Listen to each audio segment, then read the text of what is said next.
Una sa ating mga balita, tiwala ang Malacanang na makatutulong sa pang-unawa ng mga mamamayan sa Bangsamoro Basic Law ang report na isinumite ng Citizens Peace Council. Kahapon, isinumite ng grupo ang kanilang report kay Pangulong Aquino sa Malacanang. Sinabi ng Malacanang na nakapaloob sa naturang report ang kahalagahan ng pagpasa ng isinusulong na panukala. Kinikilala naman ng palasyo na hiwalay na sangay ng gobyerno ang Senado at umaasang isa sa alang-alang ang pambansang interes sa kanilang desisyon. Una sa detalye. Umaasa ang palasyo na magiging mas malinaw ang pangunawa at magagabayan ng mga mambabatas sa panukalang Bangsamoro Basic Law.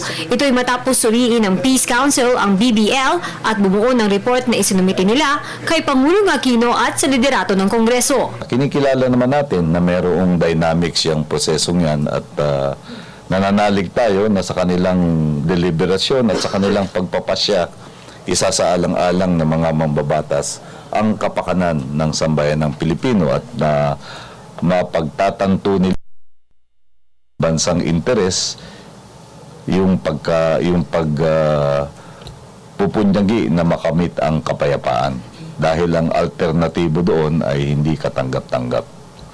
Ang report ay binubuo ng 176 na pahina mula sa konsultasyon sa 136 na kinatawan ng iba't ibang sektor gaya ng religious groups, ng mga law schools at 3 miyembro na bumuo sa 1987 Constitution. Ayon sa report ng Peace Council, ang BBL ay katanggap-tanggap at nararapat na suportahan ng mga Pilipino. Kailangan daw ipasa ang dahil kung hindi ito gagawin ay mababaliwala lamang ang mga pinagsikapan para dito. Ang ulat na ito ng Peace Council ay sumasalamin sa SWS survey kung saan 45% ng mga Pilipino ay naniniwalang mas epektibo ang negosasyon kesa military operation sa pagsulong ng kapayapaan. The sentiment shared by the respondents in the recent SWS survey on the importance of forging ahead with the peace process reflects the deep commitment of the Aquino administration's aspirations for a long-term solution to end the conflict in Mindanao. We hope that Congress would consider the people's sentiments and viewpoints as valuable inputs in their ongoing deliberations on the BBL. Nagpahayag si Senate Committee on Local Government Chair Senator Bongbong Marcos na hindi nila mamadaliin ang deliberasyon sa BBL sa kabila ng timetable ng palasyo. Ayon kay PCOO Secretary Sunny Coloma, kinikilala ng palasyo na hiwalay at pantay na sangay ng gobyerno ang Senado, kaya malaya ang mga mambabatas na makapagtakda ng sarili nilang schedule.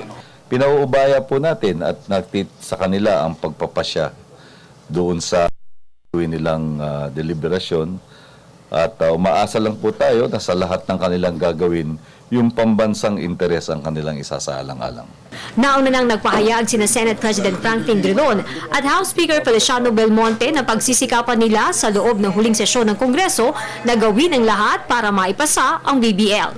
Para sa Telebisyon ng Bayan, Elena Luna.